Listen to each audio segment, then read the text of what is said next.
तब ठाकुर जी ने मन में विचार किया कि एक ऐसा स्वरूप प्रकट हो जहां ये कोई भी प्रतिबंध ना हो, कृपा पर प्रतिबंध नहीं, दया पर प्रतिबंध नहीं, आनंद में प्रतिबंध नहीं, प्रसन्नता में प्रतिबंध नहीं, नित्य विलास में प्रतिबंध नहीं। तब ठाकुर जी के हृदय का जो ये आह्लाद है यही घनीभूत रूप धारण हुआ। और ठाकुर जी ने जैसे स्वयं को प्रतिबिंब में देखा उस समय, तभी देखा तप्त कांचन गौरांगी श्री राधे वृंदावनेश्वरी, सामने प्रतिबिंब में किशोरी जी दिखने लगी। ठाकुर जी ने वही स्वरूप वहीं स्थिर कर दिया और श्री वृषभानु गोप के यहाँ बरसाने में ठाकुर जी का ही प्रतिबिंब स्वरूप, ठाकुर जी का ही आनंद स्वरूप, ठाकुर जी का ही दया कृपा करुणा और आह्लादनी स्वरूप श्री राधा रानी का प्रादुर्भाव हो गया, श्री किशोरी जी प्रकट हो गए। इसलिए हमारे व्रज में इतना कहते हैं कि किशोरी जी कृपा बहुत करती हैं, ठाकुर जी कृपा कम करते हैं। नहीं, ठाकुर जी पुरुष हैं और पुरुष रूप में होते हुए विश्व के अधिष्ठाता, इसलिए उनको थोड़ा कहीं न कहीं अपने आप को छुपाना पड़ता है। मां ज्यादा दया कर देती है, लाड़ कर देती है, पिता को तो कभी कभी बच्चों के आगे स्ट्रिक्ट बनना पड़ता है। जय हो महाराज जी, विराज।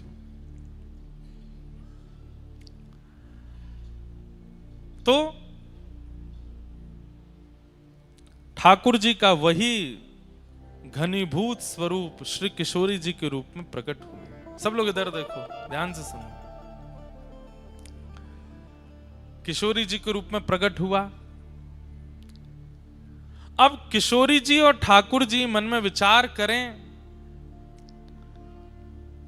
रसिक जनन को सुख देवे काजे, हम आप जैसे भक्तन को सुख देवे के काजे कुछ लीला संवरण होना चाहिए। तो जैसे ही किशोरी जी और ठाकुर जी ने विचार किया लीला संवरण का, इतने में ही किशोरी जी के श्री अंग से ही अष्ट सखियां प्रकट हो गईं, जिनमें श्री ललिता जी, विशाखा जी, तुंग विद्या, चंपक लता आदि आदि सखियां प्रकट हुई। बहुत ध्यान से सुनिए सब लोग। अब तब विचार हुआ कि ब्रह्मा की बनाई हुई सृष्टि में तो हम लीला करेंगे नहीं, सबको अधिकार थोड़ी है इस लीला के दर्शन का। ठाकुर जी की निकुंज रस, निवृत्त निकुंज रस की लीला का हम आप जैसे लोग दर्शन नहीं कर सकते। क्यों? क्योंकि हम लोग तुच्छ प्रेम को देखते हैं सिनेमाओं में जाकर के, ऐसे प्रेम का दर्शन करते हैं जो काम से प्रकट होता है, जो वासना से प्रकट होता है, जो शरीर इंद्रियों से प्रकट होता है। उस प्रेम को, वो प्रेम है नहीं, पर उस वासना के भोग वृत्ति को देखने के बाद अगर हम प्रिया प्रियतम की निकुंज लीला का अनुभव करना चाहते हैं तो फिर हमारे मन में कहीं ना कहीं दोष आ जाएगा। इसलिए किशोरी जी ने विचार किया, एक ऐसी पृष्ठभूमि हो जिसमें संसार के विकार प्रवेश ना कर सकें, वहां लीला हो। तब किशोरी जी के चित्त से श्री वृंदा महारानी प्रकट हुई।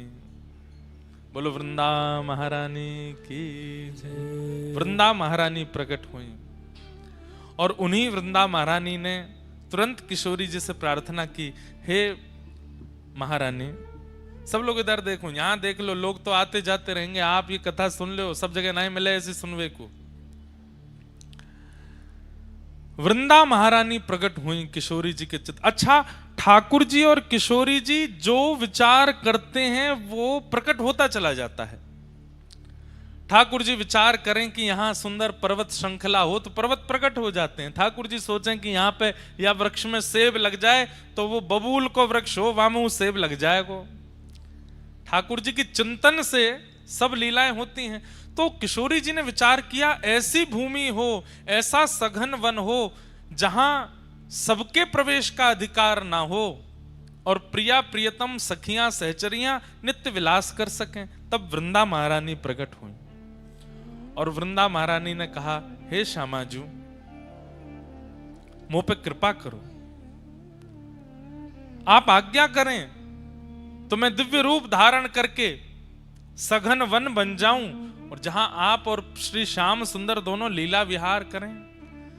तब श्री नित्य गोलोक धाम में श्री वृंदा महारानी ही निकुंज वन के रूप में प्रकट हो गई, जहां प्रिया प्रियतम विहार करते हैं। जैसे ही ठाकुर जी को बैठवे को मन है जाए तो सुंदर सी एक शिला बन करके वृंदा महारानी आ जाती हैं, ठाकुर जी बैठ जाते हैं। ठाकुर जी को उन्हें गर्मी लगन लगे तो श्री वृंदा महारानी ही वहां पर आज्ञा करती हैं, बादल प्रकट हो जाते हैं, सुंदर शीतल वायु व्यार बहने लगती है।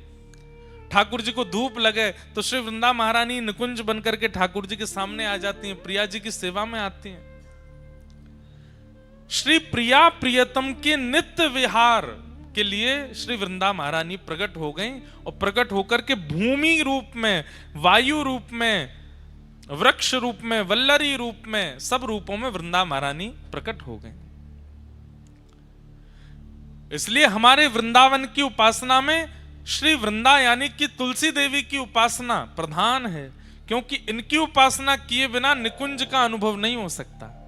ये निकुंज है ही है, इनके भीतर ही ठाकुर जी रमण करते हैं। अब जब ठाकुर जी गोलोक धाम में हैं तब तो सब आनंद है, लेकिन अब ठाकुर जी को पृथ्वी पर आना है लीला संवरण करने के लिए। ठाकुर जी प्रकट कैसे होंगे, लीला बन गई। किशोरी जी प्रकट कैसे होंगी, लीला बन गई। सखियां प्रकट कैसे होंगी, सब लीला बन गई। लेकिन वृंदा महारानी कैसे प्रकट होंगी? ठाकुर जी बोले सामान्य रूप से वृंदा महारानी प्रकट नहीं होंगी, क्योंकि वृंदा महारानी केवल प्रिया प्रियतम को सुख विलास देने के लिए नहीं, जन्म जन्मांतर कल्प कल्पांतरों के पापी जीवों के पाप को नष्ट करने के लिए भी श्री वृंदा महारानी होंगी। इसलिए इनका प्राकट्य भूमि पर सामान्य रूप से नहीं होना चाहिए, उसके लिए तो एक विशेष क्रिया होनी चाहिए, एक विशेष लीला होनी चाहिए। तो भूमि पर वृंदा महारानी कैसे आई, उसकी यह लीला है। और कथा प्रारंभ होती है, देवराज इंद्र एक बार बृहस्पति गुरु के साथ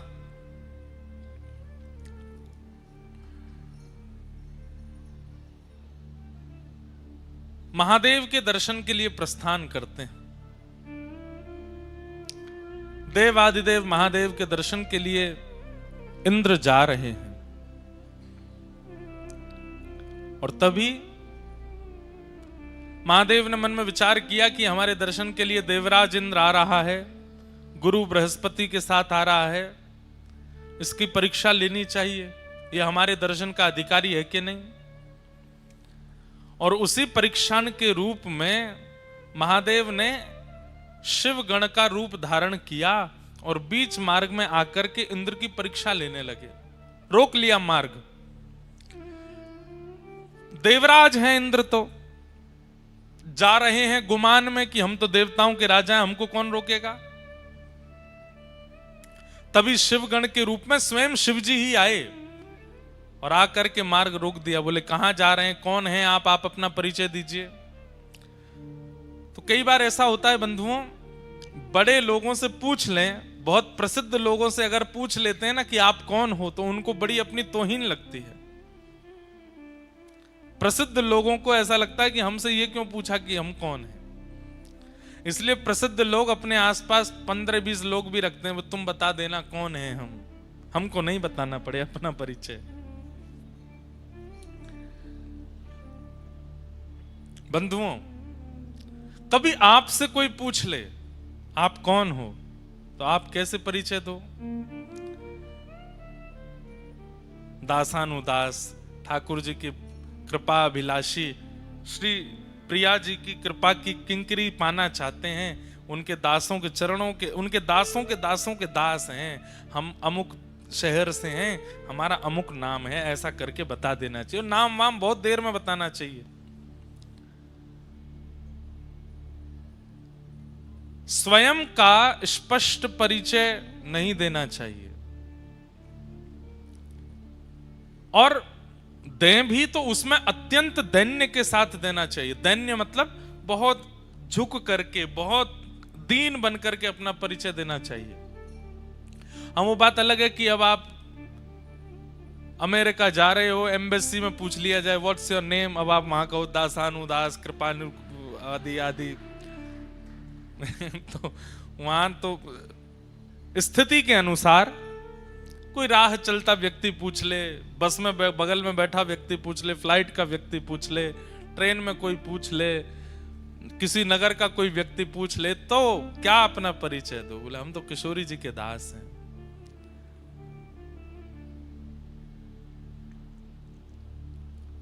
ये सीखना चाहिए हमें संतों से। एक बार वृंदावन में एक संत थे।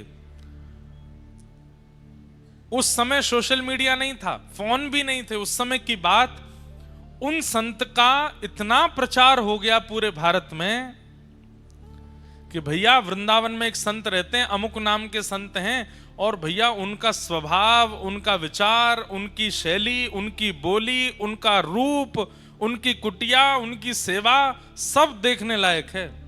ऐसा लगता है कि कोई साक्षात ठाकुर जी का परम भक्त हो।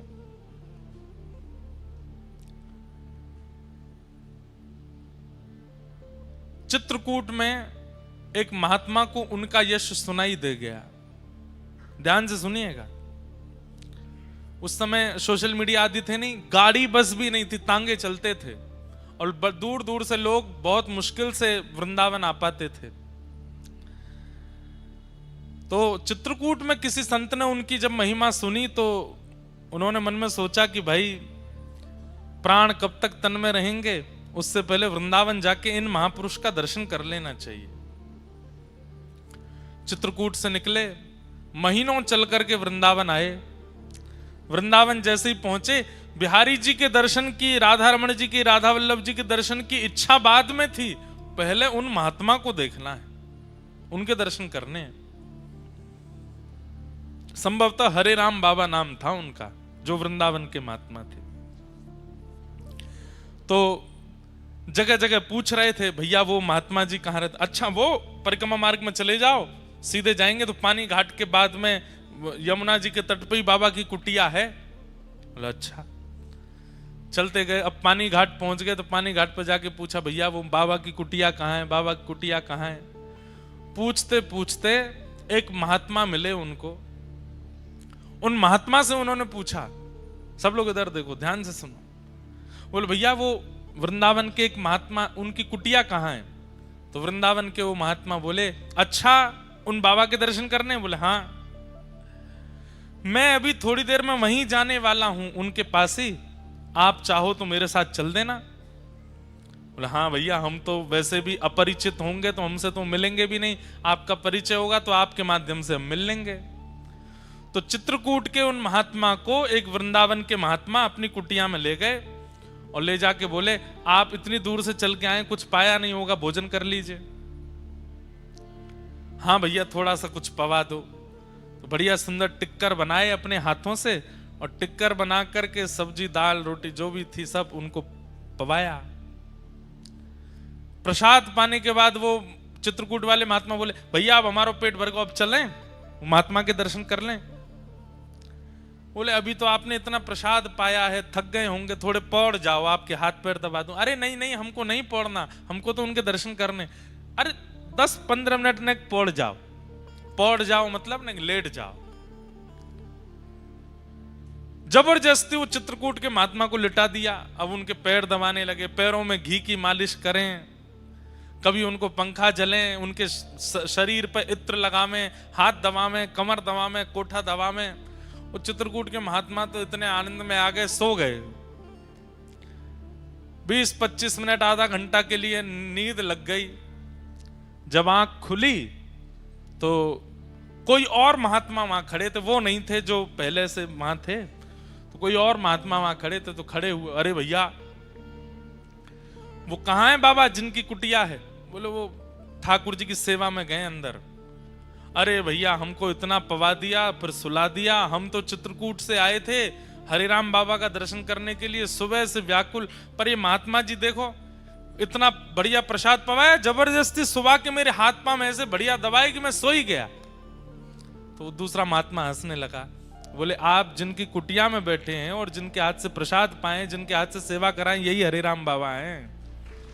ये इतनी देर से जो आपकी सेवा कर रहे हैं, ये वही महात्मा है जिनके दर्शन को आप आए हो। तो चित्रकूट के महात्मा इतने व्याकुल हो गए, चरणों में गिर गए। बोले बाबा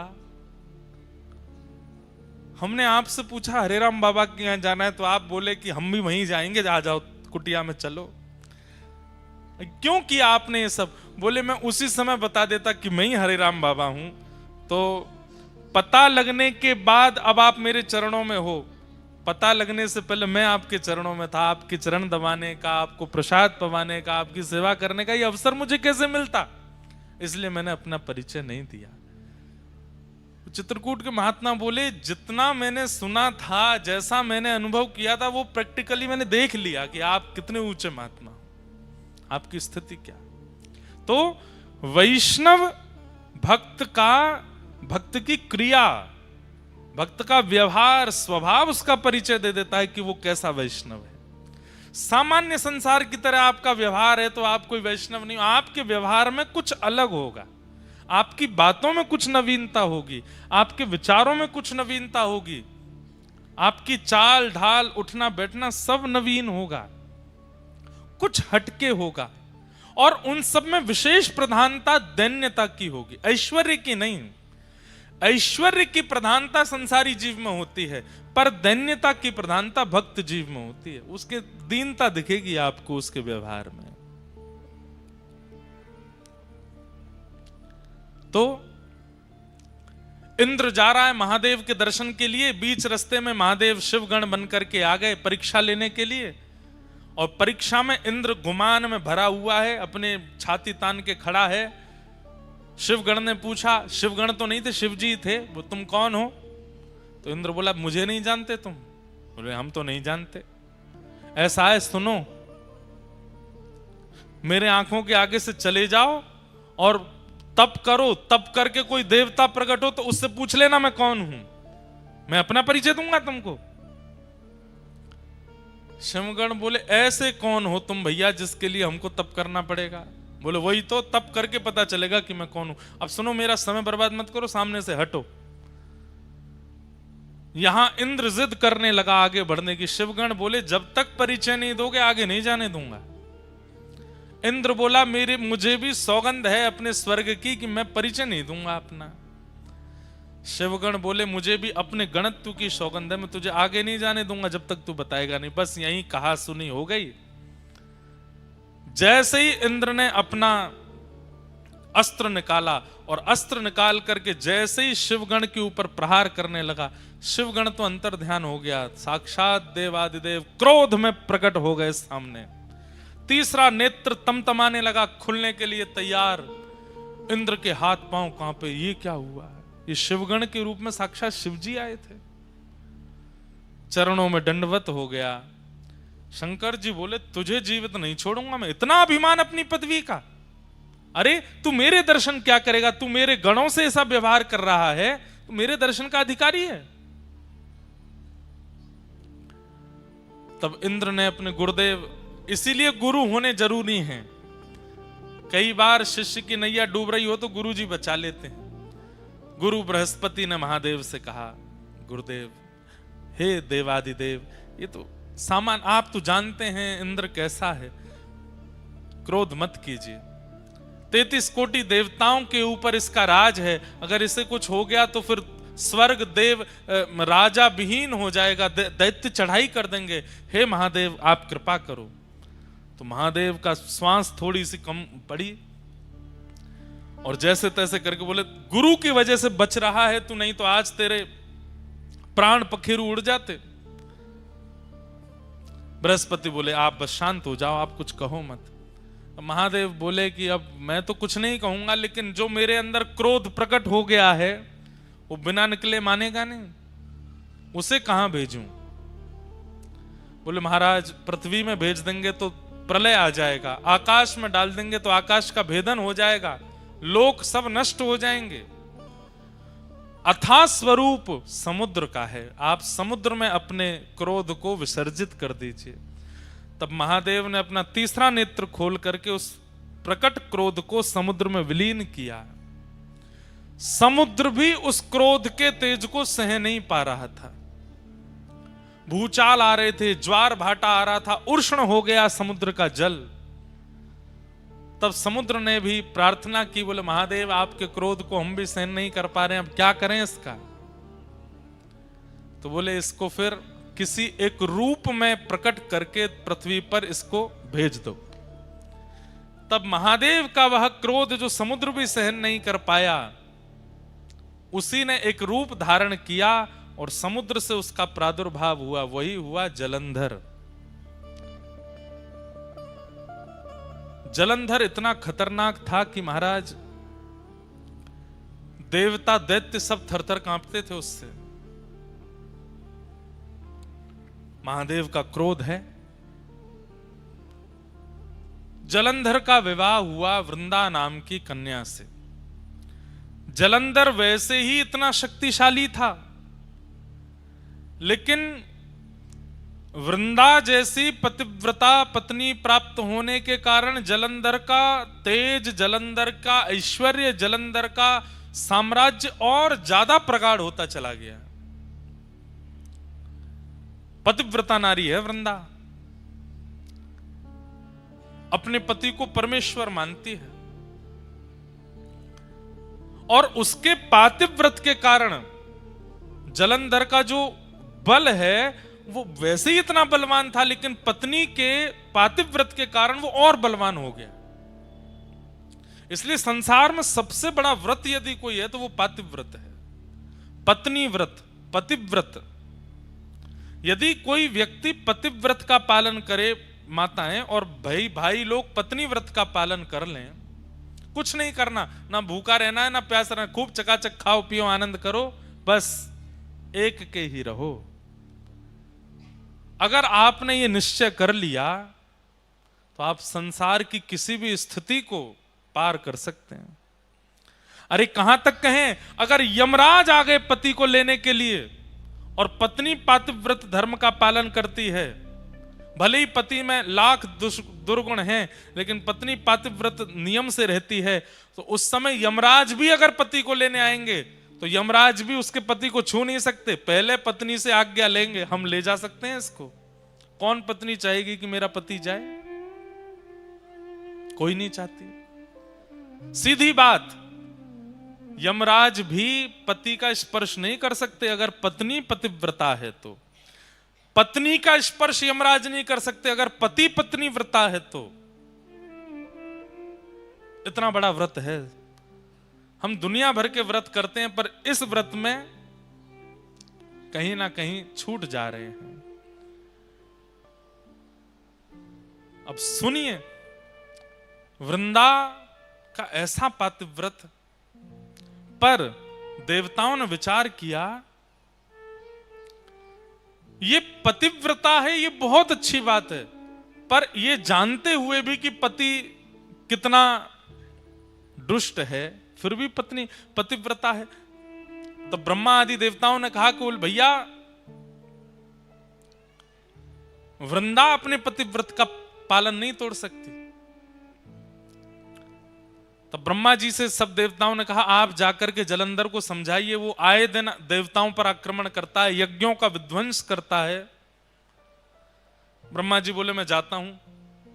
ब्रह्मा जी गए जलंधर को समझाने के लिए। जलंधर ने ब्रह्मा जी के ही गला पकड़ लिया, इतना बलवान कि चतुरानन ब्रह्मा जी का गला पकड़ लिया, चारों आंखों से आंसू निकल आए। ब्रह्मा जी हाथ छुड़ा के भागे, युद्ध छिड़ गया देवता और जलंधर के बीच में। ब्रह्मा जी हार गए। देवताओं ने जाकर के प्रार्थना की, देवादिदेव महादेव शंकर जी से बोले महाराज आप कुछ करो। महादेव बोले मुझसे ही प्रकट हुआ है वो, और अपने से प्रकट हुए को मैं कैसे नष्ट कर सकता हूं? मैं तो नष्ट नहीं करूंगा उसको। तब ब्रह्मा जी ने मन में विचार किया कि ये शिव भक्त है बहुत बड़ा, और इसके बल में कटौती तभी आएगी जब इससे कोई शिवापराध बनेगा। ये शंकर जी का अपराध करे तब इसके बल में कटौती आएगी। तो बोले क्या करें? तो नारद जी को बुलाया, नारद जी को भेज दिया, बोले जलंधर के जाकर के कैसे भी शिवापराध कराओ। नारद जी महाराज बोले अभी करते हैं। नारद जी कौन है? स्पेशल रूप से एक प्रकार से देवताओं के डायरेक्टर हैं।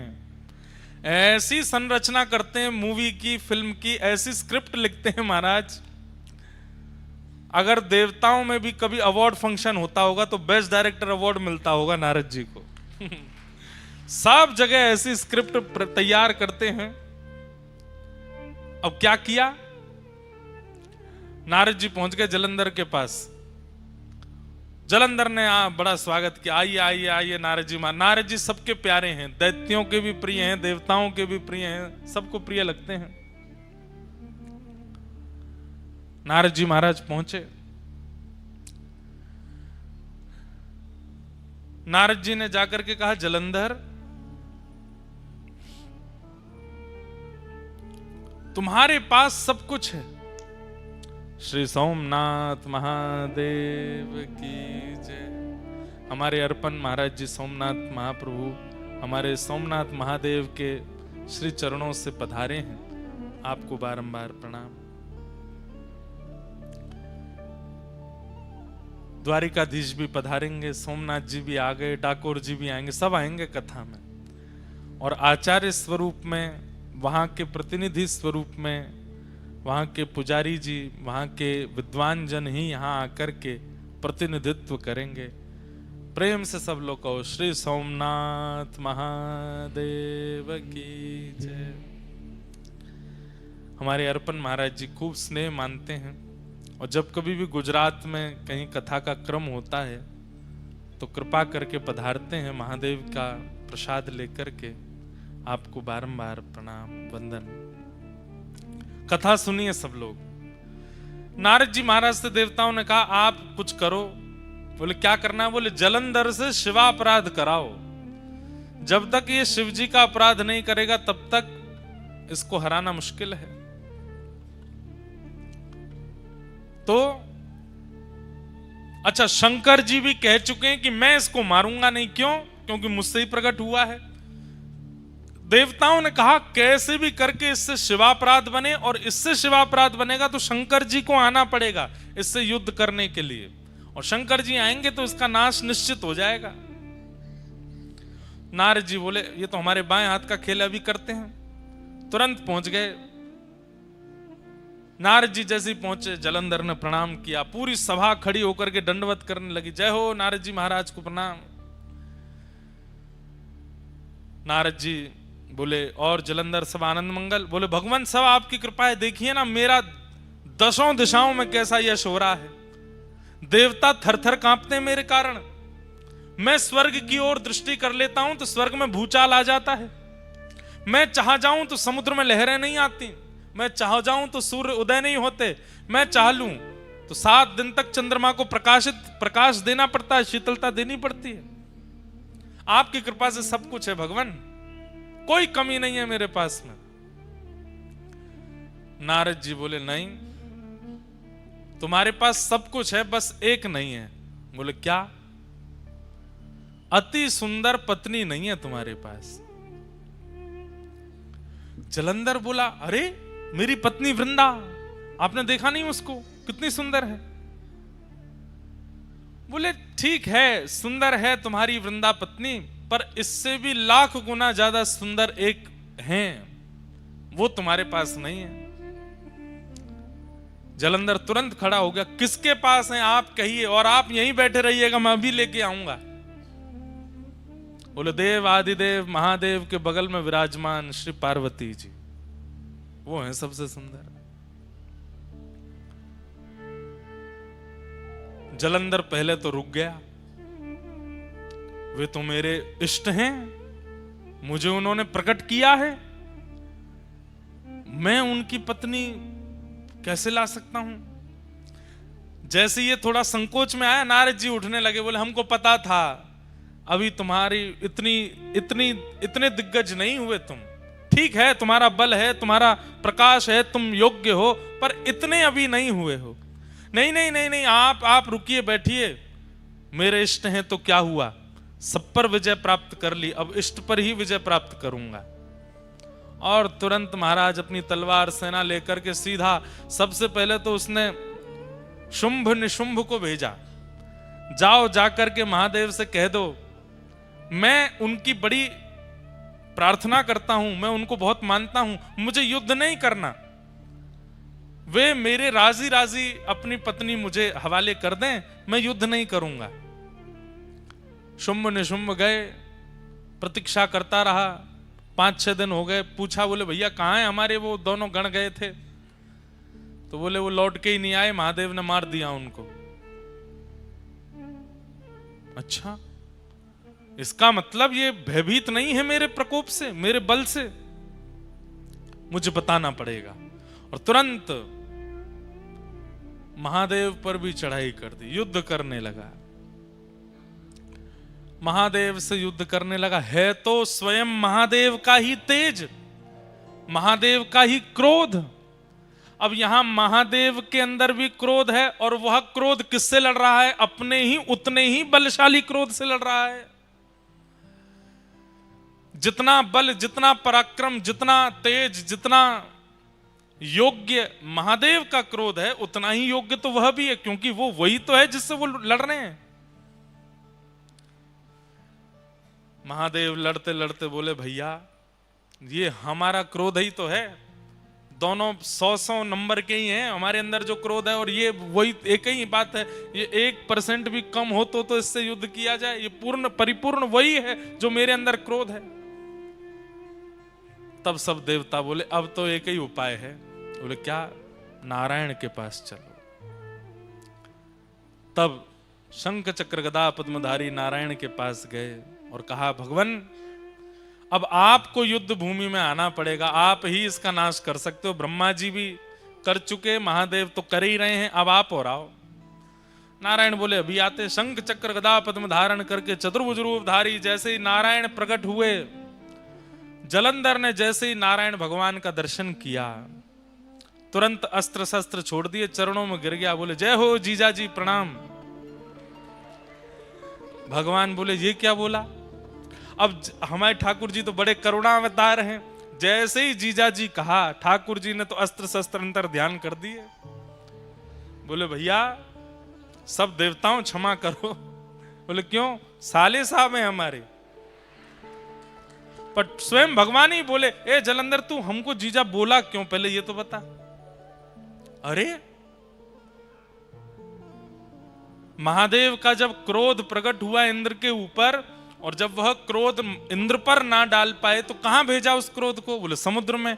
और आपकी पत्नी लक्ष्मी जी कहां से प्रकट हुई है? बोले समुद्र से। तो इस नाते में भैया हुआ ना उनका, आप मेरे जीजाजी हो गए। नारायण भगवान बोले भाई बढ़िया संबंध निकाला। देवताओं से कहा भैया आई एम सॉरी, अब इसको नहीं मारेंगे हम, ये तो हमारा साला है। अच्छा उसने जीजाजी कहकर के प्रणाम जो किया तो लक्ष्मी भी प्रकट हो गई। अरे मेरे भैया, देवता तो बड़े भयभीत हो गए, बोले कि भाई अब क्या होगा। तुरंत ले गए नारायण भगवान को अपने घर में जाकर के स्थापित कर दिया। जलंधर ने पत्नी से कहा देवी तुम नित्य मेरी आराधना करती हो, अपना पातिव्रत धर्म का पालन करती हो, अब उसमें इनकी भी आराधना करो। अब जलंधर की स्थिति हो गई वो और ज्यादा बलशाली हो गया। क्यों? नारायण कृपा हो गई उसके ऊपर। सब देवता बोले भैया सब प्रकार के तरीके अपना लिए, कोई काम नहीं आया। तब देवताओं ने भगवान की स्तुति गाई और कहा भगवान अगर इसका नाश नहीं हुआ तो पृथ्वी नष्ट हो जाएगी कुछ दिनों में। पृथ्वी नष्ट नहीं, आप विचार कीजिए, जो अपने इष्ट अपने प्रकटकर्ता महादेव से युद्ध करने के लिए खड़ा हो सकता है, कल को वो आपसे युद्ध नहीं करेगा। अरे इसका बल जितना बढ़ता चला जाएगा ये उतना ही अपने आप को श्रेष्ठ मानता हुआ सब पर हावी हो जाएगा, और एक दिन भगवान पदवी प्राप्त करने के लिए भी कुछ भी कर बैठेगा। इसका नष्ट करना बहुत जरूरी है। तब भगवान ने मूल बात बताई। क्या बात? ध्यान से सुनिएगा। बोले ना तो महादेव का क्रोध इसके काम आ रहा है, ना ही ब्रह्मा जी की कृपा इसके काम आ रही है, ना ही मेरे इसके घर में विराजने से इसका बल बढ़ रहा है। इसके बल का मूल स्रोत है इसकी पत्नी का पातिव्रत। देवताओं को भगवान ने समझा दिया, बोले कितना बड़ा व्रत है पातिव्रत। एक पत्नी यदि पतिव्रता हो जाती है तो तीनों देव लग जाते हैं उसको हराने में, लेकिन उस व्यक्ति का बाल बांका नहीं कर पाते। ये पातिव्रत का बल है, और इसका पातिव्रत जब तक नष्ट नहीं होगा तब तक इसका कुछ नहीं बिगाड़ पाएंगे। पातिव्रत नष्ट नहीं करना है, पर अगर व्रत से किसी गलत व्यक्ति का बल बढ़ रहा है तो उस व्रत को समाप्त करना पड़ता है। क्या करें? तो भगवान बोले अब हमको वृंदा को उसके पातिव्रत का फल देना है। और पातिव्रत का फल क्या है कि पति रूप में साक्षात ठाकुर जी प्राप्त हो जाएं। ये पातिव्रत का फल है। और पातिव्रत के फल के रूप में जलंधर का रूप धारण करके स्वयं श्रीमन नारायण वृंदा के समीप आ गए। बंधुओं, ये वृंदा का पातिव्रत का फल मिला है उसको, कि सामान्य पति नहीं है, जिसके लिए मीराबाई कहती हैं ऐसे बर को बरे जो जन्मे और मर जाए, बलहारी श्री गोपाल जी, बर बर श्री गोपाल जी, जासो चुड़ लो मैं हुए जाए। श्री गोपाल जी पति बन करके आ जाएं, ये तो मीराबाई की इच्छा है। इसके लिए मीराबाई कितनी रोई हैं, कितनी पीड़ा में रही है, तब जाकर के ठाकुर जी ने उनको वो फल दिया। आज वृंदा को वो फल क्यों दे रहे हैं? क्योंकि उसका पातिव्रत श्रेष्ठ है। और भगवान ही जलंधर के रूप में आकर के वृंदा के सामने खड़े हो गए, और जैसे ही अपने पति के अलावा अन्य की चरणों में प्रणाम करके उनका तिलक किया, उनकी आरती उतार करके, न्यौछावर करके, जल उबार करके, प्रसाद पवा करके उच्छिष्ट पाया, वहां जलंधर जिसके लिए वो पातिव्रत करती थी उसका बल क्षीण होने लगा। क्यों? क्योंकि अब एक प्रकार से जिसके लिए व्रत था, जिसके लिए नियम था, जिसको निहारती थी, जिसके लिए सब कुछ करती थी, वो तो अब ठाकुर जी बन के आ गए ना, तो ठाकुर जी के लिए हो गया। जैसे ही ठाकुर जी के लिए व्रत हुआ, जलंधर के लिए जो व्रत हो रहा था उसका नाश हो गया, और वहां रणभूमि में देवताओं के द्वारा जलंधर का वध हो गया। जलंधर का सर धड़ से अलग हुआ, और सर से धड़ से सर अलग होकर के सीधा आके पड़ा वृंदा की गोद में। जैसे ही अपने हाथ में गोद अपने पति का मुख देखा, देख करके विचलित हो गई। सामने देखा तो सामने जलंधर बैठा है, और गोद में देखा तो मुखमंडल है। तुरंत रोने लगी, आप कौन हैं? मुझे अपना रूप दिखाइए। तुरंत शंख चक्र पद्मधारी ठाकुर जी प्रकट हो गए। वृंदा, तेरे पातिव्रत से प्रसन्न होकर के मैंने तुझे फल दिया, तेरे पति रूप में मैं ही आया हूं। वृंदा बोली, मेरा सौभाग्य कि आप मेरे पति रूप में आए, लेकिन आप छल करके क्यों आए? आप अपने वास्तविक रूप में आकर के मुझे स्वीकार कर लेते। मेरे पति का रूप धारण करके आपने मेरे पातिव्रत को नष्ट क्यों किया? ठाकुर जी बोले, अगर हम वास्तविक रूप में आते तो तुम इतनी बड़ी पतिव्रता हो कि हमको स्वीकार ही नहीं करती, इसलिए हमको तुम्हारे पति का रूप धारण करके आना पड़ा। और सही बात, मूल बात तो यह है वृंदा, तुम्हारे पातिव्रत के कारण तुम्हारे पति का बल इतना प्रकट हो चुका था कि वो पूरे पृथ्वी का, पूरे ब्रह्मांड का नाश कर देता, इसलिए तुम्हारा पातिव्रत टूटना बहुत आवश्यक था। वृंदा बोली, आपने मेरा पातिव्रत नष्ट कर दिया? बोले जी, अब मैं आपको श्राप देती हूं। क्या? या आप पत्थर बन जाओ, आप एक शिला का रूप धारण कर लो। भगवान बोले, तब भी हम तुम्हें तो नहीं छोड़ेंगे, तुम भी एक तुलसी का पौधा बन जाओ। तुम संग रहोगी तो पाएंगे, तुम संग रहोगी तो बैठेंगे, तुम संग रहोगी तो पिएंगे, क्योंकि तुम्हारे पातिव्रत से प्रसन्न होकर हमने तुमको अब चुन लिया है। अब तुम चाह करके भी हमसे दूर नहीं जा पाओगी। हमारे बिना तुम नहीं रहोगी और तुम्हारे बिना हम नहीं रहेंगे। भगवान एक लीला में कितनी लीलाएं प्रकट करते हैं हम नहीं जानते। एक वैश्या ने भगवान के लिए तप किया और तप करके जब भगवान प्रकट हुए तो भगवान से वरदान मांगा। जैसे श्री यशोदा जी को आप सुख देते हैं, उनकी कोख से आप जन्म लेते हैं, जैसे कौशल्या जी के गर्भ से आप जन्म लेते हैं, ऐसी मेरे गर्भ से भी आपका जन्म हो, ऐसी कृपा कर दो। भगवान बोले कौशल्या जी के गर्भ से, यशोदा जी के और देवकी मैया के गर्भ से तो हम एक ही बार जन्मे, पर हम तुम पर कृपा करते हैं कि हम तुम्हारे गर्भ से जन्म लेते ही रहेंगे। एक जन्म नहीं, अनेक जन्म होंगे। कैसे? बोले तुम गंडकी नाम की नदी बनोगी और वृंदा के श्राप से हम शालिग्राम बनेंगे। और जब तक पृथ्वी पर सूर्य चंद्र हैं, जब तक पृथ्वी का अस्तित्व है, तब तक गंडकी में से हम प्रकट होते ही रहेंगे, आते ही रहेंगे, जीव मानव पर कल्याण करते रहेंगे। तो यहां वृंदा ने श्राप दिया कि आप पाषाण बन जाओ। सब घबरा गए। ठाकुर जी बोले बिल्कुल चिंता मत करो, ये भैया सब हमारी लीला ही है।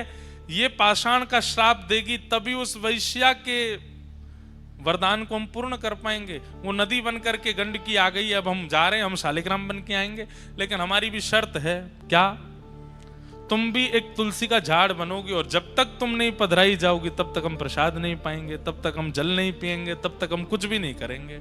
अरे आसन पे भी जब तुम रखी जाओगी तो ही बैठेंगे, तो नहीं बैठेंगे। एक क्षण के लिए भी तुलसी शालिग्राम जी से दूर नहीं होती। ये भगवान ने वरदान दिया। एक राक्षस ने भी भगवान की तपस्या की, तपस्या करके ठाकुर जी से मांगा। भगवान जब प्रकट हो गए, वरदान मांगो, क्या चाहिए? राक्षस बोला प्रसन्न हासा रुड़लो चलो लसत। जब आप ठाकुर जी मुस्कुराते हैं तो आपके गाल बड़े प्यारे लगते हैं मुझको। राक्षस मांग रहा है। भगवान बोले तो वरदान तो मांगो, क्या चाहिए? बोले कि प्रभु मैंने बहुत कुछ खाया अपने जीवन में, बड़े बड़े जीव खा लिए, बड़े बड़े जंतु खाए, मानव भी खाए, देवता दैत्य भी खाए, अब आपको खाने का मन कर रहा है। भगवान बोले तू मुझे खाने के लिए तपस्या कर रहा था? बोले हाँ, मुझे पता चला कि आप मिलते नहीं हो, आप तभी प्रकट होते जब आप कोई तप करता है, तो मैंने इसीलिए तप किया 1000 वर्ष तक कि आप प्रकट हो जाए तो मैं वरदान में आपको खाने के लिए मांगूं। भगवान बोले वाह भैया, कैसे खाओगे? बोले आ जाओ मेरे पास, आपको लेकर के खाना शुरू करूं। आपके गाल पहले खाऊंगा, आपके हाथ फिर खाऊंगा, फिर चरण खाऊंगा।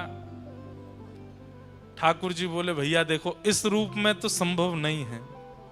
तुम अगर हमारे पास आए भी तो इतनी योगनियां, इतनी शक्तियां चारों तरफ हमारे रहती हैं कि तुम जल करके नष्ट हो जाओगे। तुम्हारी इच्छा पूरी करेंगे। बोले क्या? कालांतर में तुम एक कीड़ा बन करके गंडकी नदी में जाओगे और जब हम वहां शालिग्राम बन करके आया करेंगे तुम हमें ही खाया करोगे। उसी से ही हमारे अंदर रूप प्रकट होने लग जाएंगे, तुम्हारी इच्छा पूरी हो जाए। खूब खाना, झिक करके खाना। तो गंडकी में, शालिग्राम जी में कभी कभी आकृतियां प्रकट हो जाती हैं। वो आकृतियां उस राक्षस को ही शाप दिया भगवान ने खाने का। वो खाता है ठाकुर जी को। हमारे ब्रज में तो एक पद गाते हैं, पद गाते हैं मतलब उस भाव से गाते हैं। होली में खा जाऊं तेरो गाल बड़ो मीठो, खा जाऊं तेरो, हारे खा जाऊं तेरो, हम्बे खा जाऊं तेरो। जब ठाकुर जी गाल में लाल लाल गुलाल लगा करके आते हैं तब गोपियां गाती हैं, लाला इतनो चोखो लग रहा है, ऐसा मन कर रहा तेरो गाल खा जाएं। ये प्रेम के भाव में, जैसे छोटे बालक होते हैं गदमदरा से, उनको देख के मन होता है, मन ऐसा करे या खा जाए, या कि हाथन ने खा जाए, पामन ने खा जाए, इतना बढ़िया। ऐसे ठाकुर जी के लिए तो एक राक्षस ने मांगा कि मैं आपको खाऊं, तो ठाकुर जी उसके लिए शालिग्राम बन गए। बोले खाना। तो कितनों की इच्छा पूर्ति एक श्राप से हुई। वृंदा ने श्राप दिया कि आप पाषाण बन जाओ। भगवान बोले ठीक है। एक वैश्या ने वरदान मांगा था तो उसके गर्भ से हम जन्मेंगे, वो गंडकी बनेगी और हम शालिग्राम। एक राक्षस ने मांगा था कि वो खाना चाहता है तो वो भी पेंडिंग बैठा है, कब उसको वरदान पूरा करें। शालिग्राम रूप को ही खाया करेगा वो। लेकिन वृंदा देवी तुम हमसे दूर नहीं रह पाओगे। अच्छा, ये तो केवल एक कथा थी, पर वास्तविकता भूमंडल पर वृंदा को प्रकट करने के लिए कोई चाहिए। जैसे राम जी को आने के लिए दशरथ और कौशल्या चाहिए, ठाकुर जी को आने के लिए देवकी वसुदेव चाहिए। विश्व का कल्याण करने वाली बंधुओं, दो ऐसे रत्न हैं हमारी पृथ्वी पर। इन रत्नों का नित्य आश्रय लेने वाला व्यक्ति कभी यमलोक के दर्शन नहीं करता। उसमें पहला श्री गौ माता और दूसरी वृंदा देवी तुलसी महारानी। इनका नित्य दर्शन करने वाले को कभी यमलोक का दर्शन नहीं होता। तो वृंदा तो ठाकुर जी की ही हैं। अभी सुनिएगा कथा। वो तो आना चाहती है पृथ्वी पर। श्री कृष्ण आएंगे तो लीला के लिए वृंदा को प्रकट होना है, पर वृंदा ऐसे सामान्य रूप से प्रकट नहीं होगी, उसके लिए पृष्ठभूमि चाहिए। ऐसे कोई कौशल्या जैसी, कोई देवकी जैसी, कोई यशोदा जैसी मां चाहिए। तो भगवान ने जलंधर की पत्नी वृंदा को माध्यम बनाया। क्यों? श्राप देने के बाद में वृंदा ने प्रण लिया कि मैं अब अपने पंच भौतिक देह को नष्ट कर दूंगी। और जैसे ही वृंदा ने अपने शरीर को जला करके भस्म बनाया, भस्म जैसे ही बनी, ठाकुर जी ने गोलोक धाम की ओर देखा और श्री गोलोक धाम से श्री वृंदा देवी की मंजरियों को लाया गया। और भगवान ने कहा अब पृथ्वी पर सबसे शुद्ध तुलसी के प्राकट्य होने की अगर कोई पृष्ठभूमि है, कोई मिट्टी है, कोई रज है, तो वो वृंदा, पातिव्रती वृंदा की ये शरीर की जो भस्म है ये है। इसमें इन मंजरियों को बो दो। जैसे ही तुलसी की मंजरियां उस भस्म में बोई गईं, उसी भस्म से, उसी रज से जो पतिव्रता नारी वृंदा थी, उसके शरीर की रज से जो प्रकट हुई, वही है श्री तुलसी महारानी। बोलो तुलसी महारानी की जय। भगवान बोले अब मंगल होगा विश्व का, विश्व का मंगल करने वाली अब तुलसी जी गोलोक धाम से भूमि पर प्रकट हो चुकी हैं। सामान्यतया तुलसी जी को नहीं लाया गया। तुलसी जी के लिए कितना बड़ा योजना बनाई गई। बोले अखंड पतिव्रता नारी होगी, उसके कोख से तुलसी जी प्रकट होंगी। पर तुलसी जी क्योंकि एक वृक्ष के रूप में प्रकट होने वाली हैं, तो इनके लिए कोख क्या है? रज। कोख क्या है? मिट्टी। और वो कैसे बने? बोले एक पतिव्रता नारी जब अपने शरीर का त्याग करके रज बन जाएगी तो उससे प्रकट होंगी तुलसी। तो वृंदा जी की रज से तुलसी महारानी प्रकट हुई और तभी देवी देवता प्रकट हो गए। क्यों? नारायण भगवान तो धीरे धीरे पाषाण बन गए, शालिग्राम बन गए, और यहाँ वृंदा महारानी तुलसी जी के रूप में प्रकट हो गई। तुरंत देवी देवता आए, आकर के गठबंधन किया और तुलसी शालिग्राम जी का विवाह कर दिया। दोनों को एक कर दिया आज ही के दिन। इसलिए आज तुलसी शालिग्राम विवाह महोत्सव भी है, तुलसी शालिग्राम जन्म महोत्सव भी है। आज शालिग्राम जी की जन्म तिथि भी है, तुलसी जी की जन्म तिथि भी आज ही के दिन प्रकट हुई है। आज ही के दिन इनका प्रादुर्भाव हुआ है। ऐसी वृंदा महारानी, तुलसी महारानी को हम बारंबार प्रणाम करते हैं। शालिग्राम प्रभु को हम बारंबार वंदन करते हैं। बंधुओं, हमारे कई शास्त्रों के अनुसार माताएं शालिग्राम जी की पूजा नहीं करती, पर माताओं को विशेष रूप से तुलसी जी की पूजा करने का अधिकार है। भाई लोग शालिग्राम जी की पूजा करें और माताएं तुलसी जी की आराधना करें। शालिग्राम जी से भी अधिक फल मिलता है तुलसी जी की पूजा करने से। कहते हैं जिस घर में तुलसी जी विराजमान होती हैं, उस घर में कभी यमराज नहीं जाते। जिस घर में तुलसी जी की आराधना होती है विधिवत रूप से, उस घर में पितरों को तर्पण आदि किया जाता है, पितरों का पिंडदान आदि किया जाता है। पर वास्तविकता में जिस घर में तुलसी हरी भरी खूब मात्रा में विराजमान होती हैं, उस घर के पितृ मुक्त हो ही जाते हैं। जिस घर में चंदन घिसने के बाद में तुलसी जी को थोड़ा सा, तुलसी जी की जो काष्ठ होता है या तुलसी जी का पत्र घिस करके चंदन में अगर मिला दिया जाए थोड़ा सा, और उसको ठाकुर जी को निवेदित किया जाए, फिर ठाकुर जी को निवेदित करने के बाद अपने अंग पर लगाया जाए, तो जन्म से लेकर के तुलसी अंकित चंदन लगाने तक, उस दिन तक जितने पाप बने सब नष्ट हो जाते हैं तुलसी जी का चंदन लगाने से। तुलसी जी के जो काष्ठ हैं, तुलसी जी की जो लकड़ी होती है, हमने परम पूजनीय प्रातः स्मरणीय श्री मलुकपीठ वाले महाराज जी को देखा। इतनी बड़ी तुलसी जी की काष्ठ एक रहती है उनके पास, उसमें नित्य अग्नि प्रज्वलित करते हैं, और उस तुलसी जी के काष्ठ की अग्नि से 1000 दिए जलाते हैं महाराज जी नित्य संध्या में शाम को। तो हमने महाराज जी से पूछा, मैंने महाराज जी इसका क्या फल है? तो महाराज जी बोले तुलसी जी के काष्ठ से एक दिया प्रज्वलित करने से 1000 दिए प्रज्वलित करने का फल मिलता है। दिए प्रकट करते ही ठाकुर जी को जब अर्पित किया जाए, ठाकुर जी बड़े प्रसन्न हो जाते हैं। पर तुलसी जी के काष्ठ से जब दिया जलाया जाता है तो एक दिया जलाने के 1000 दिया जलाने का फल, मतलब ठाकुर जी अत्यंत प्रसन्न हो जाते हैं। लेकिन महाराज जी 1000 दिए जलाते हैं नित्य एक तुलसी काष्ठ से, और इतने छोटे छोटे छोटे छोटे दिए 1000 दियों का एक इतना बड़ा बना लेते हैं, उसको प्रज्वलित करते हैं और फिर ठाकुर जी की आरती करते हैं उससे। ठाकुर जी इतने प्रसन्न होते हैं उससे। तो हरी भरी तुलसियों तब मत कुछ करना, जब काष्ठ कहीं तुलसी जी के आसपास कहीं प्रकट हो जाए, टूट के अपने आप नीचे आ जाए, उसको संभाल के रख लीजिए। नित्य उस काष्ठ में थोड़ी अग्नि प्रज्वलित करो, उससे दिया जलाओ। दिया जलाने के बाद उस अग्नि को बुझा के उसकी रज अपने माथे से लगा के काष्ठ को रख दो। इतने प्रसन्न होते हैं ठाकुर जी उससे प्रकट दिए से आरती करने से। अभी तो कार्तिक का महीना, हमारे यहाँ तो तुलसी जी से ही आरती करते हैं वृंदावन में।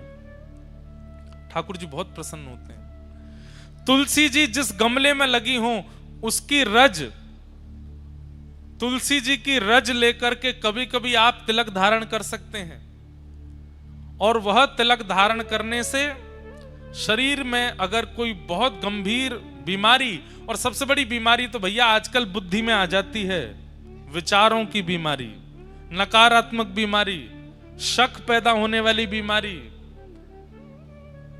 और सही बात है गलत मार्ग पर चलने वाले विचार चित्त में आने लगते हैं। तुलसी जी की रज अपने माथे से लगाने से और माथे पर रज लगा के ठाकुर जी की आराधना करने से विचार शुद्ध होते हैं। बड़ी महिमा है तुलसी जी की।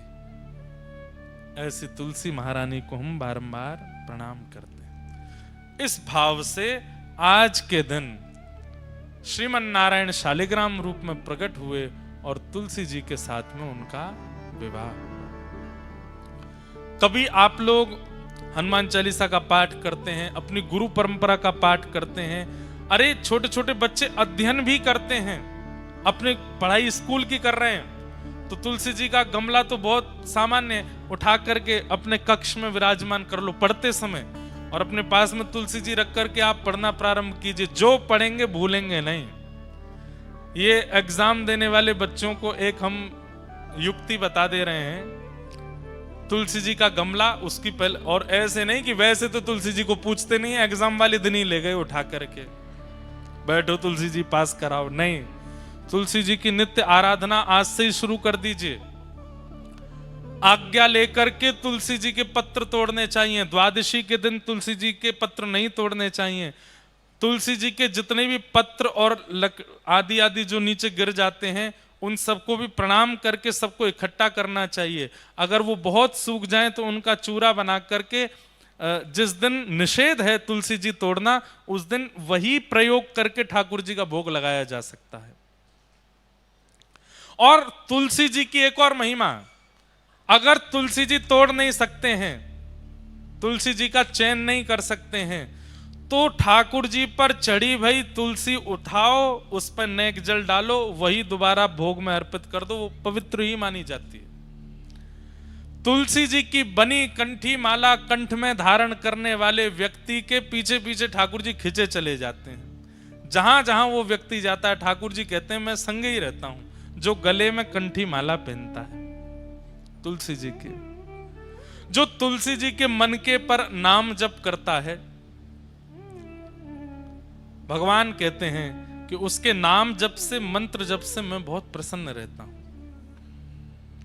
उसके नाम में, मंत्र में फिर आलस्य, दंभ आदि आदि जो विकार हैं ये आने बंद हो जाते हैं अगर वो तुलसी जी पर नाम उच्चारण करता है तो। और सीधी बात, आप अन्य किसी भी भाव में अगर नाम जप करते हैं तो ठाकुर जी को पता तो चल जाता है नाम जप कर रहा है, पर तुलसी जी पर जब नाम जप करते हैं तो ठाकुर जी थोड़ी पे हाथ धर के सुनते हैं आपके नाम जप को, आपके मंत्र को, आपके भाव को। ठाकुर जी को इतना प्रसन्न है। ऐसी तुलसी जी की महिमा है, उन्हें हम बारंबार वंदन करते हैं, बारंबार प्रणाम करते हैं। बोलो तुलसी महारानी की। मेरे अंगना में तुलसी को बिरवा, मेरे अंगना में तुलसी को बिरवा। अरे भैया, या पद में किशोरी जी बताए के गई हैं। बरसानो बता दियो, अपनो नाम बता दियो, अपनी गली बता दी, मोहल्ला बता दियो, लेकिन अंत में ठाकुर जी को क्या बता के गई किशोरी जी? मेरे अंगना में तुलसी को बिरवा, मेरे अंगना में तुलसी को बिरवा, मेरे अंगना में तुलसी को बिरवा, मेरे अंगना में तुलसी को बिरवा, ओ मेरे अंगना में तुलसी को बिरवा, मेरे अंगना में तुलसी को बिरवा, हाँ मेरे अंगना में तुलसी को बिरवा, मेरे अंगना में तुलसी को बिरवा। तुलसी निशानी बताए गई रे, तुलसी निशानी बताए गई रे, हाँ तुलसी निशानी बताए गई रे, तुलसी निशानी बताए गई रे। कौन? बरसाने की छोरी राधा गोरी गोरी, बरसाने की छोरी राधा गोरी गोरी, बरसाने की छोरी राधा गोरी गोरी, बरसाने की छोरी राधा गोरी गोरी, ओ करके इशारों बुलाए गई रे, करके इशारों बुलाए गई रे, हाँ करके इशारों बुलाए गई रे, करके इशारों बुलाए गई रे। कौन? बरसाने की छोरी राधा गोरी गोरी, बरसाने की छोरी राधा गोरी। भैया देखो, जो सब लोग करताल बजा रहे हैं, नृत्य कर रहे हैं, वो तो बढ़िया ही है, और जो चुपचाप बैठे हैं, आज ठाकुर जी को ब्याह है, आज ब्याह भयो है, भुजा उठा करके करताल बजाओ सब लोग। बोलो वृषभानु के जमाई की।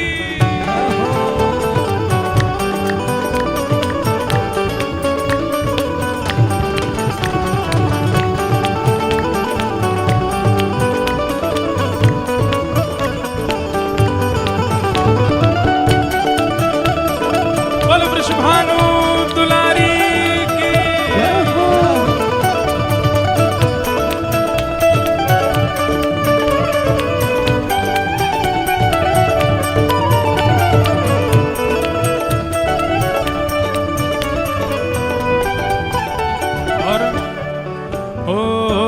जो कान्हा मेरो काम न जाने, जो कान्हा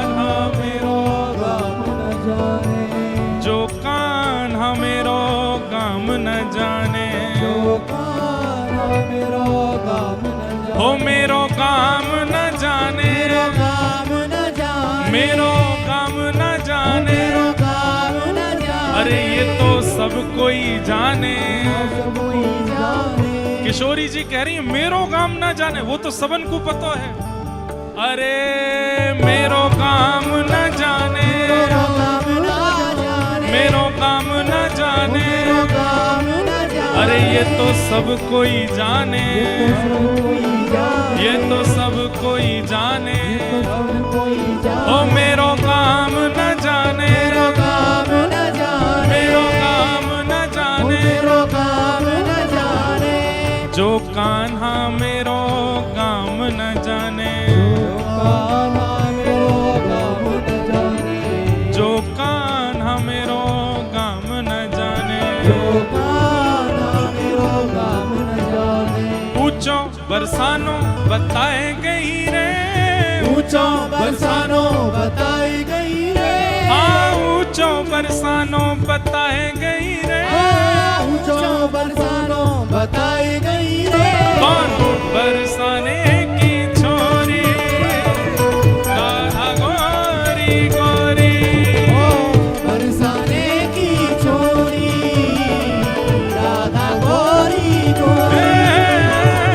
बरसाने की छोरी, राधा गोरी गोरी, बरसाने की छोरी, राधा गोरी गोरी। गिरिराज धरण की।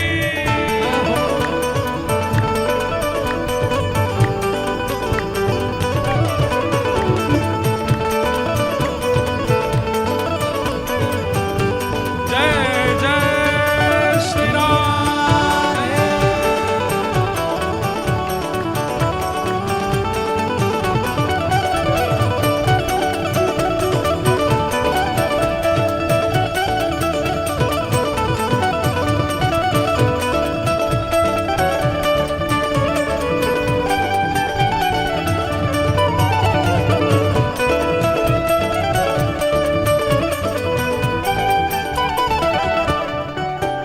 ओ सब सखियन में श्यामा जो प्यारी, सब सखियन में श्यामा जो प्यारी, सब सखियन में श्यामा जो प्यारी, सब सखियन में श्यामा जो प्यारी। ओ श्यामा जो प्यारी। ओ श्यामा जो प्यारी, भुजा उठा के पूरे बेग से कहो, ओ मेरी श्यामा जो प्यारी, मेरी श्यामा जो प्यारी, मेरी श्यामा जो मेरी प्यारी, श्यामा जो प्यारी। वृषभानु दुलारी, श्यामा दुलारी, बरसाने वाली, बरसाने वाली। मेरी श्यामा जो प्यारी, मेरी श्यामा जो प्यारी, मेरी श्यामा जो प्यारी, मेरी श्यामा जो प्यारी। सब सखियन में श्यामा जो प्यारी, सखियन में श्यामा प्यारी, ओ सब सखियन में श्यामा जो प्यारी, सब सखियन में श्यामा जो प्यारी। हाँ सब सखियन में श्यामा जो प्यारे, सब सखियन में श्यामा जो प्यारी। मोहन के मन को लोभाए गई रे, मोहन के मन को, लुभाए गई रे, मोहन के मन को लोभाए गई रे, मोहन के मन को लुभाए गई रे। कौन?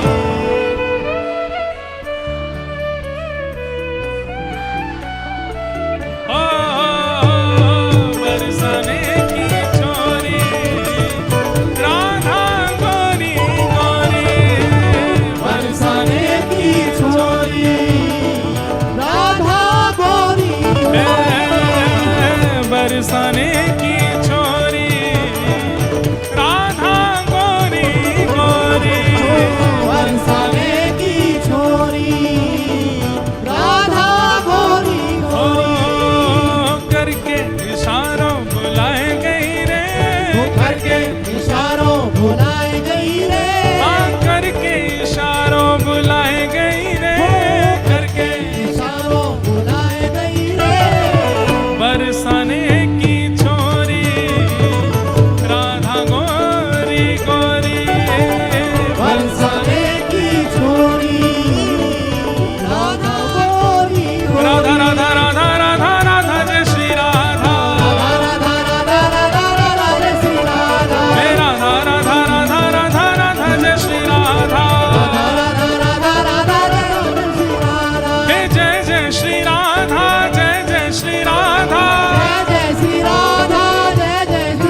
लाज धरण की, वृषभानु दुलारी की, जय वृषभानु के जमाई की, जय पूछरी के लौठा की, प्यारे।